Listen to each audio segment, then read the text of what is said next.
Oi, este não é um Terra Incógnita tradicional. Hoje vocês vão me ver quebrando a primeira diretriz. E o que é a primeira diretriz? Para o Terra Incógnita, a primeira diretriz é a seguinte: falar somente de literatura e falar de livros, de preferência de livros e de autores que não foram publicados no Brasil até o momento, seja de que idioma for. Nós temos aí vários livros na lista. Temos livros já da Argentina, da Inglaterra, dos Estados Unidos, da Noruega, e tem muito mais coisa chegando por aí até o final do ano e para 2017. Mas hoje não vamos falar de literatura. Nós vamos falar de uma coisa que é série de ficção científica.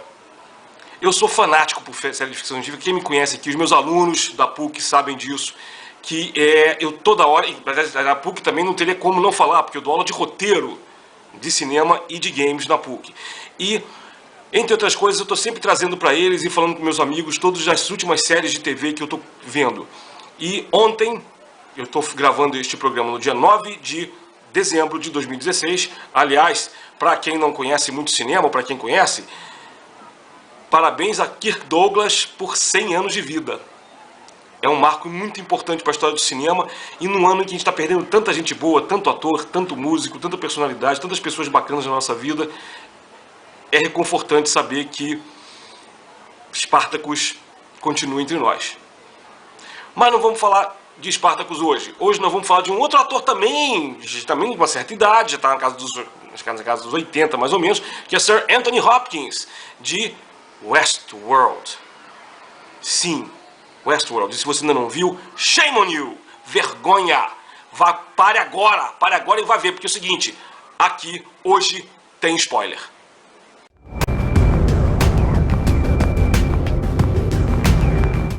Voltou? Assistiu a série? Ótimo! Então, senta que lá vem resenha. O negócio é o seguinte: todo mundo deve saber, essa altura do campeonato, que o Westworld é baseado num filme escrito e dirigido por Michael Crichton. E até é uma grande brincadeira, tem muito pessoal da nova geração que não sabe disso. A premissa de Westworld é rigorosamente a mesma de Jurassic Park. É a história de um parque temático com atrações que não existem no nosso mundo, e que dá tudo errado. Aliás, as premissas de Michael Crichton são quase todas essas. Tem uma inovação tecnológica bacana, dá merda. Tanto é que Michael Crichton, ele nunca foi considerado realmente um grande escritor de ficção científica, mas um escritor do que a gente chama de techno-thriller, ou seja, um thriller tecnológico. É muita emoção, muita adrenalina, mas na verdade a gente não sabe até hoje se o cara está defendendo ou criticando a ciência de modo geral. Vocês sabem que ele era médico, produtor da série Plantão Médico, ER, e aficionado por tecnologia. Mas as séries dele, quase todas, os livros, os filmes, quase tudo girava em torno realmente de technology gone haywire, em inglês, Ou seja, tecnologia que deu errado.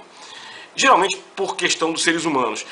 E no filme, que vale a pena assistir, viu? Vale a pena ver. Direção do Crichton, com Richard Benjamin no elenco. Benjamin também nos deixou há um tempo atrás, acho que foi ano retrasado ou passado. E a história era muito simples no filme. Dois amigos vão passar férias num parque temático no futuro não muito distante, para hoje em dia, acho que era mais ou menos 2020, se eu não me engano. E nesse parque temático eles tinham três, isso é importante, tá? 3 épocas distintas. Roma Antiga, Idade Média, na Europa Central mais ou menos, e Velho Oeste Americano. Aí a série era muito simples, as pessoas iam para satisfazer seus desejos. Então, Roma Antiga só tinha orgia. Só tinha trepada, todo mundo lá curtindo, adorando, bebendo vinho, trepando todo mundo, uma maravilha. Idade Média, nada mais justo que uma justa. Todo mundo metendo a lança uns nos outros, E no Velho Oeste Americano também a mesma coisa. Prostitutas do Velho Oeste, tiroteio com bandidos. Era só isso que as pessoas se interessavam em fazer. E, evidentemente, dá tudo errado de novo. As máquinas aparentemente se rebelam. Não fica claro no filme original se as máquinas realmente ganham consciência ou não. Uma cena ou outra você pensa que sim, que de repente as máquinas ganharam consciência. Mas isso não fica muito claro. É uma coisa, o filme nesse ponto ele não é muito longo. As pessoas vão lá, se divertem, começa a dar problemas, uma máquina aqui, numa máquina colar, aí pessoas começam a morrer. E no final tem uma grande catástrofe, os dois amigos se separam e um deles tem que atravessar uma parte do parque para resgatar o outro amigo, e eles conseguem fugir, feridos, mais salvos, né, mais sãos e salvos, e o parque todo é fechado, porque todo mundo se fode no parque, o pessoal mata todo mundo, é uma carnificina. Pois bem, aí vem a série com produção do J.J. Abrams e também do Jonathan Nolan, irmão de Christopher Nolan. Gostem vocês ou não do Batman, a trilogia do Batman, eu adoro, eu gosto muito da trilogia do Batman. Jonathan Nolan também é responsável por um outro sucesso da TV, Person of Interest.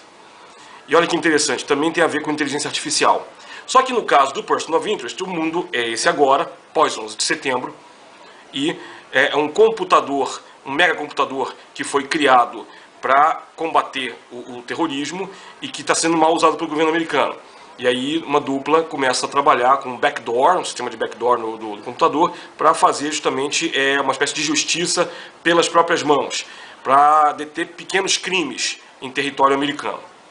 E aí, ao longo das 4 ou 5 temporadas da série, o computador desenvolve de fato consciência, e a coisa começa a ficar mais complexa, porque aí começa a virar um trio, né? Os dois personagens principais, o computador, mais os coadjuvantes. Mas também, de novo, um dia talvez a gente fale de Person of Interest, não agora.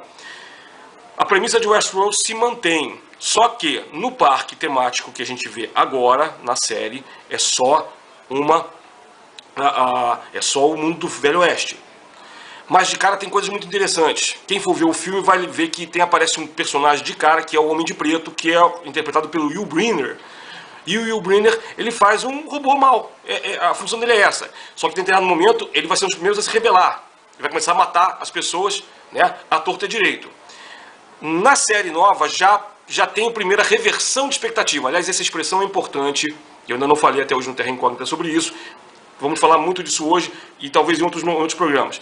Reversão da expectativa. Quando você está crente que a coisa vai acontecer de um jeito, o clichê te leva para cá e de repente tem uma virada no jogo e é o oposto do que você esperava. O Ed Harris aparece assim. Ele aparece como Homem de Preto e em poucas cenas eu já percebo que ele não é um host, que é como eles chamam o pessoal, os anfitriões. Ele não é um anfitrião, ele é um humano. Ele é um cara que está pagando para estar ali. E ele é um puta de um sociopata do caralho.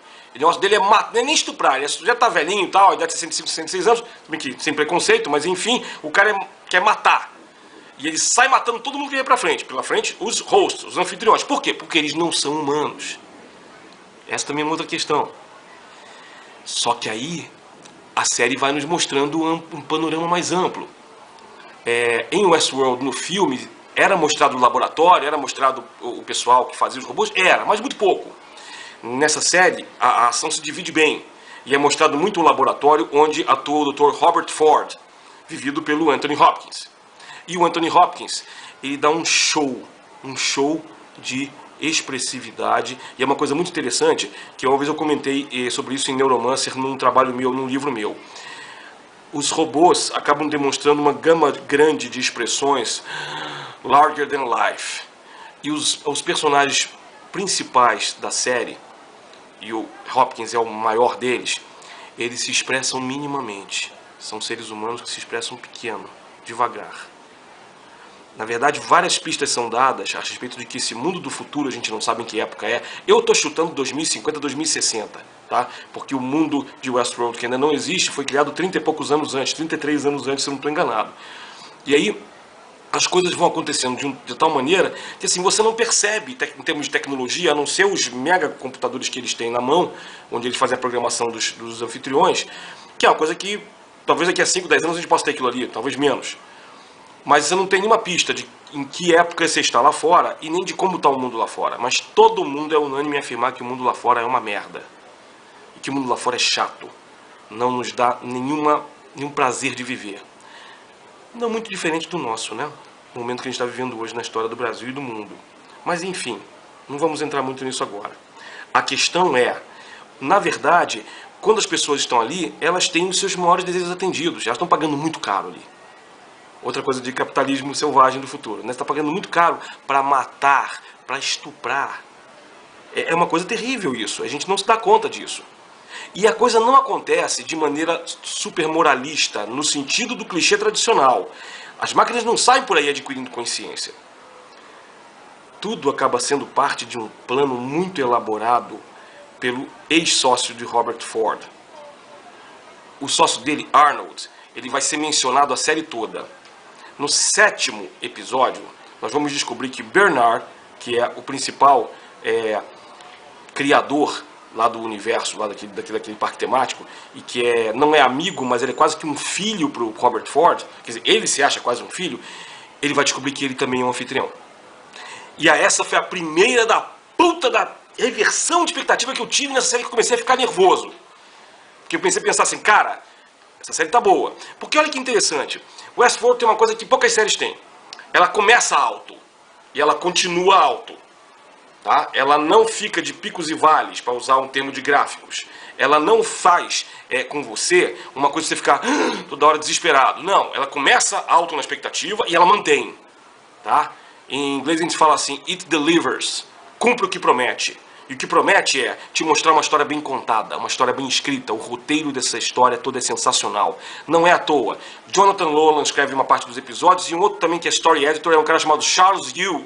E o Charles Yu também vou falar dele brevemente no Terra Incógnita. Ele é o autor de um livro sensacional chamado How to Live Safely in a Science Fictional Universe, que é um livro meio paródia, com histórias de viagem no tempo e ficção científica de modo geral.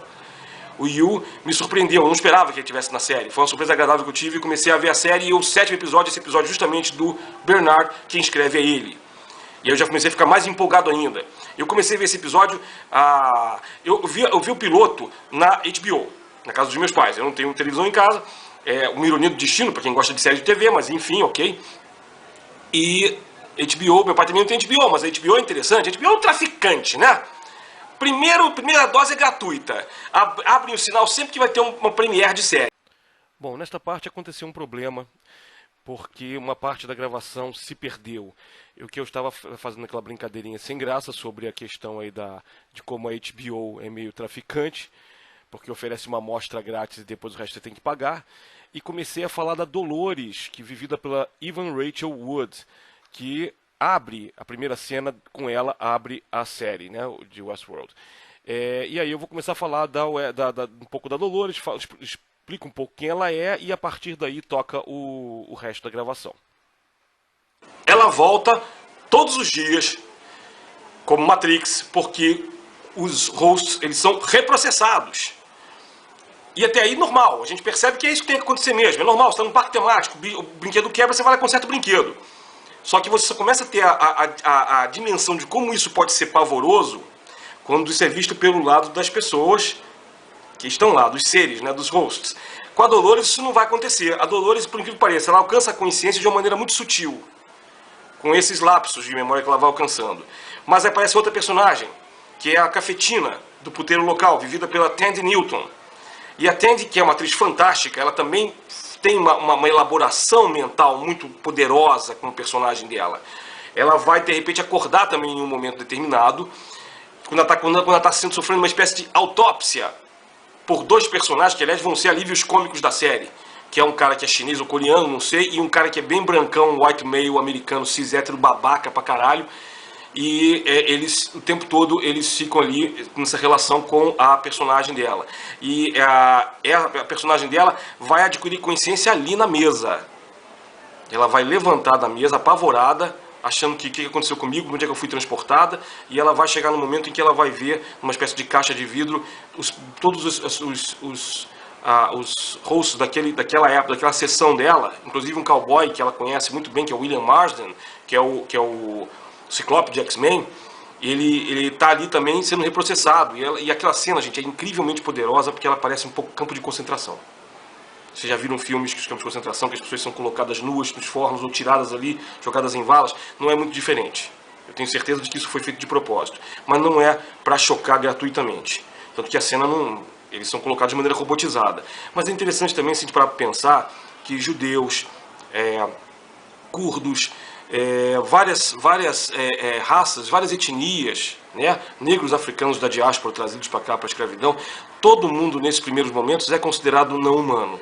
Então é importante a gente parar para pensar que essa série não é uma série boba. tá? E nem essas comparações são desproporcionais, nem são bobinhas. Elas fazem a gente parar e pensar, opa, elas provocam alguma sensação aqui na boca do estômago que a gente não sabe identificar. E no primeiro momento é bom não identificar, é bom vivenciar, e depois a gente vai, né, entendendo e começando a trabalhar isso tudo.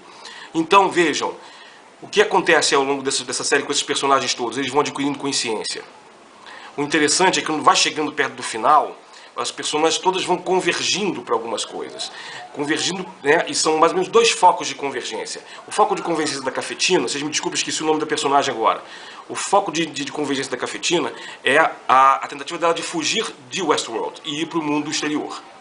E ela vai ajudar, vai exigir desse pessoal, dessa parceira, desses 2 técnicos que meio que estavam com ela quando ela acordou, que ajudem ela a mexer nos parâmetros dela para que a inteligência dela aumente. A inteligência de todos eles é mediana, então ela vai para, né, o top, né, para o alto da inteligência lá que um host pode ter, e ela começa a trabalhar tudo para libertar outros também e para provocar um caos ali para poder fugir. É basicamente isso que ela quer.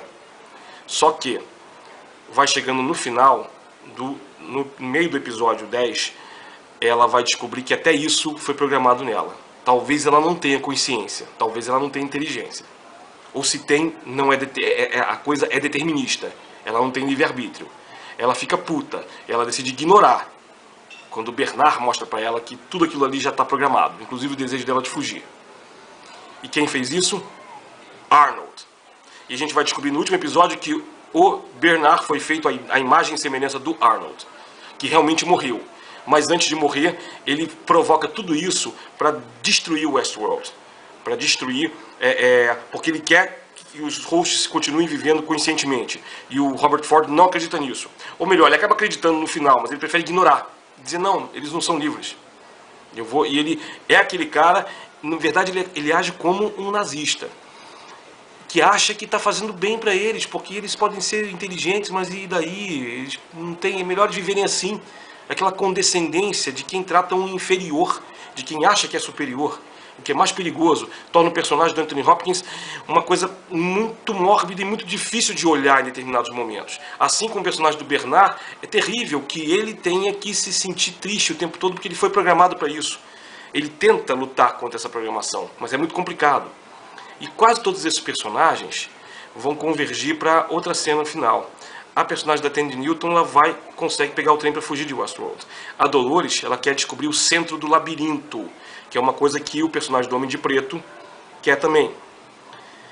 Só que ela foge do Homem de Preto e ela encontra o William, que é um loiro bonitinho, não muito, né, mas interessante, tá, um americano típico também, que está ali para conhecer Westworld. E ele conhece Dolores e ele se apaixona por Dolores. E eles vão viver uma série de aventuras muito legais no parque. Só que eles acabam se afastando um do outro. E a Dolores volta a encontrar o Homem de Preto. E aí foi o momento em que eu botei no Facebook, para quem quiser ver, foi o momento que eu soltei o puta que pariu mais alto que eu soltei na minha vida. Porque o Homem de Preto é o William. A Dolores está tendo flashbacks de 30 anos antes. O William não conseguiu ficar com Dolores. Mas ao mesmo tempo ele não conseguiu mais sair do parque. Ele se tornou um cara, ele era um cara muito tímido, muito bacana, muito romântico, e ele se tornou um cara muito cruel. Evidentemente, como dizem, eu acredito nisso, ele botou pra fora o que já tinha dentro dele. E a impossibilidade de ficar com Dolores, porque ela ia ser sempre reprogramada, fez ele virar um homem, né, sair à tona a crueldade dele. E ele se torna o presidente da Delos, que é a empresa que criou e mantém o Westworld. Então, no final, na verdade, a discussão é entre William e Robert Ford. E o próprio Robert Ford decide fazer o seguinte: ok, então vamos fechar isso aqui de uma vez. E ele percebe que tinha esse planejamento do Arnold para que tudo acabasse. E ele deixa correr até o fim. E a Dolores vai e mata o Robert Ford com um tiro na cabeça na hora de que ele está fazendo um brinde com vários acionistas e pessoas da Delos. Aí tem a grande invasão dos personagens do Oeste na festa, com tiroteios, e acaba aí. A gente não sabe quem sobrevive. O Bernard está ali e não é atingido por nada. O próprio William, por incrível que pareça, o William sorri, porque Porque ele percebe o que ele queria o tempo todo era isso. Ele queria gente que reagisse. Ele queria lutar de verdade. Ele não queria mais ficar matando de maneira insensível os anfitriões. E eu acho que se ele morresse ali, ele ia ficar muito feliz. Mas algo me diz que não. E sabemos que vai ter uma segunda temporada. E o que vamos ver na segunda temporada? Não sei, não sou profeta, não me perguntem. Mas podem tentar entrar no Reddit. O Reddit está tendo uma série de discussões muito grandes. E o próprio site oficial de Westworld tem um ARG, tem um Alternate Reality Game, que é muito interessante. Eu não joguei ainda, mas eu tenho gente da PUC e várias pessoas que conheço estão jogando e estão gostando muito. Eu vou tentar jogar, não garanto muito. Mas é uma coisa interessante que aqui, numa das últimas cenas do episódio 10, aparece um nível onde eles sobem e tem uma série de samurais do Japão medieval. Aí quando a cafetina vira para um dos técnicos e pergunta o que é isso, ele vira e fala assim, é complicado. Não sabemos o que vai acontecer. Mas como diz um amigo meu, o professor Eliseu da FAAP, não sabemos o que vem pela frente. Mas esperamos que seja pela frente. Espero que vocês tenham gostado e até o próximo.